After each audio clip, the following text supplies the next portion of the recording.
Voilà, je prends enfin le temps de faire une vidéo plutôt que de faire de longs articles pour expliquer mon expérience lors de mon passage à Maya. Donc Maya, c'est une petite communauté sur l'île de Palawan aux Philippines où j'ai passé 3 mois.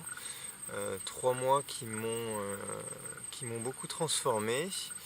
Ça m'a énormément ouvert l'esprit, notamment au niveau de la spiritualité,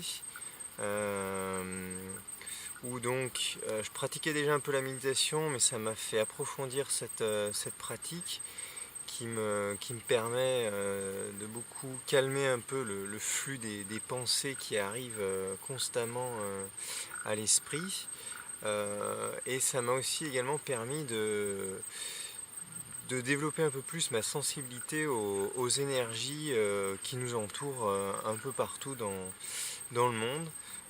Donc ça a été très intéressant à ce niveau-là, puisque donc aussi j'ai un peu pu expérimenter que le monde en lui-même est constitué d'énergie, tout est énergie, et aussi donc tout est relié.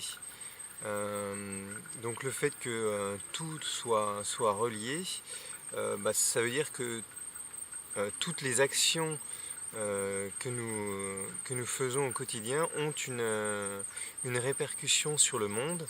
Et donc suivant le type d'action que nous faisons, si je fais des actions plutôt positives ou joyeuses ou que je mets de l'amour dans ce que je fais, et en retour c'est ce que je vais recevoir.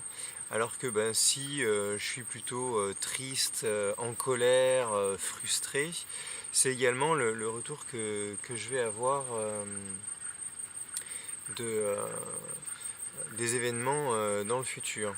Donc mon expérience m'a vraiment permis de prendre conscience de ça et du coup d'essayer d'être au plus possible joyeux, plein d'amour, avec de l'énergie positive dans toutes les actions que je fais au quotidien, que ce soit quand je fais la vaisselle, faire à manger, ou des actions quand je fais du travail à l'extérieur ou autre, quoi.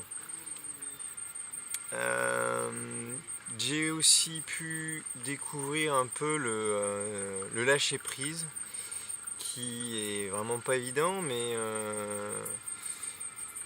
quand on comprend la puissance que ça peut avoir, c'est très intéressant, parce que donc c'est rester toujours un peu dans la peur du jugement d'autrui. Donc c'est ce que j'avais beaucoup avant. Donc par exemple le fait que du coup il y a beaucoup de sentiments qu'on partage avec personne parce que on a peur d'être jugé par les autres, même par ses plus proches amis ou sa famille. Et du coup quand on se laisse aller et qu'on se détache de ce jugement, de cette peur du jugement d'autrui, et ça nous permet de nous libérer vraiment de toutes les émotions qu'on peut avoir à l'intérieur, et c'est extrêmement puissant.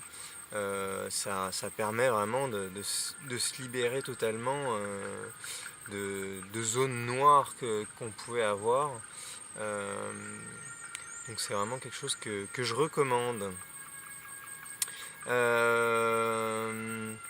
Et oui, donc toujours dans ce lâcher prise, mon voyage m'a aussi appris à faire à ne plus faire de gestion, de planification d'événements, de sorties ou autres. Parce que je me suis rendu compte que déjà quand je planifiais, il n'y a rien enfin rien, une grosse partie de ce que je planifiais qui ne se réalisait pas en définitive. Donc je perdais quelque part du temps en planification. Et au final, se laisser guider par les événements qui viennent, par les rencontres, c'est vraiment le mieux. Enfin, en tout cas, moi, c'est ce que j'ai pu découvrir. Et aussi donc découvrir le fait que tout ce qui arrive, tout ce qui nous arrive est en quelque sorte prévu, Et du coup, il faut pas lutter contre ça, et juste il faut laisser venir les événements et analyser un peu des fois quand il y a des événements, des petits moins bien qui arrivent, essayer d'analyser, de voir pourquoi c'est arrivé, quel est le message un peu derrière ces coups de moins bien.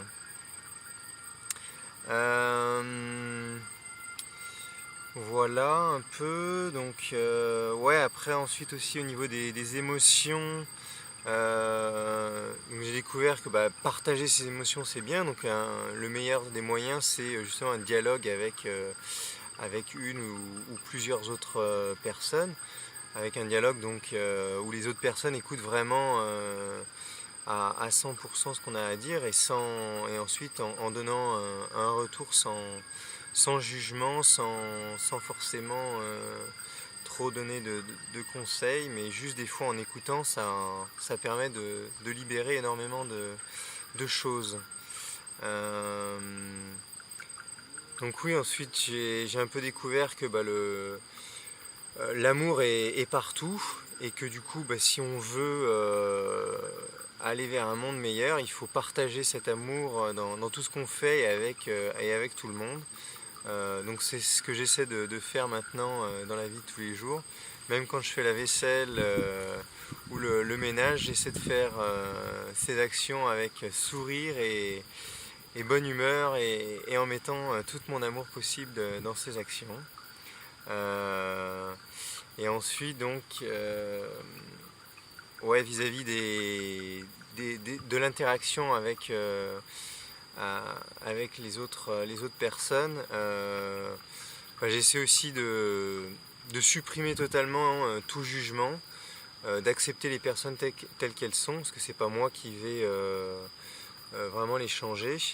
J'ai plus vite fait de me changer, de changer les choses à l'intérieur de moi-même, et qui permettront peut-être de réfléchir tous ces changements que je fais à moi-même sur le monde extérieur, et donc qui apporteront peut-être par la suite des changements d'autres personnes, quoi. Voilà au niveau des émotions. Ensuite, autre réflexion, c'est au niveau de la nourriture. Je suis un gros fan de nourriture, mais je commence vraiment à me rendre compte que l'essentiel dans ce qu'on cherche dans la nourriture, c'est nourrir notre corps physique pour avoir l'énergie nécessaire à faire toutes les tâches qu'on a besoin au quotidien, et également nourrir notre âme au niveau de la spiritualité. Et donc ça passe pas forcément par la réalisation du plaisir. Du coup, je me suis dirigé un peu, j'ai regardé un peu tous les régimes possibles, toutes les possibilités de s'alimenter.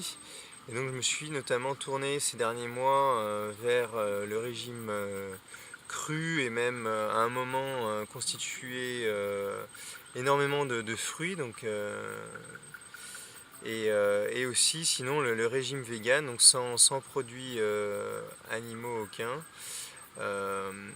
Et c'est vrai que le cru en tout cas a un énorme pouvoir pour donner vraiment de l'énergie, parce que surtout les fruits contiennent énormément d'énergie qui nourrissent directement le corps et nos cellules. Et donc on se rend vraiment compte, surtout quand on retourne par exemple à prendre de la nourriture cuite, pardon. C'est vraiment lourd sur l'estomac, et le corps met beaucoup plus de temps à digérer, et ça lui prend de l'énergie. Et parfois, du coup, le corps il a besoin de plus d'énergie pour digérer cette nourriture que l'énergie que va nous apporter cette nourriture au final. Donc c'est une réflexion assez intéressante que j'ai. Après, donc je suis toujours en recherche d'un régime équilibré. Et après, de toute façon, il n'y a pas de régime miracle. Tout le monde a son propre historique. Et du coup, c'est à chacun de trouver le bon équilibre. Mais en tout cas, c'est essayer par exemple des régimes crus ou même constituer beaucoup de fruits ou régime vegan. C'est une super expérience pour aussi apprendre à écouter les besoins de son corps. Parce que par exemple quand j'étais au régime presque uniquement en fruits, il y a des moments où j'avais des envies et du coup c'est assez intéressant de voir, d'écouter son corps et d'essayer de trouver quel besoin a le corps, quoi. Et là entre autres c'était j'avais besoin de verdure, donc de salade ou de choux, chou-fleur ou ce genre de choses. Euh, voilà à peu près pour cette première vidéo. Salut salut!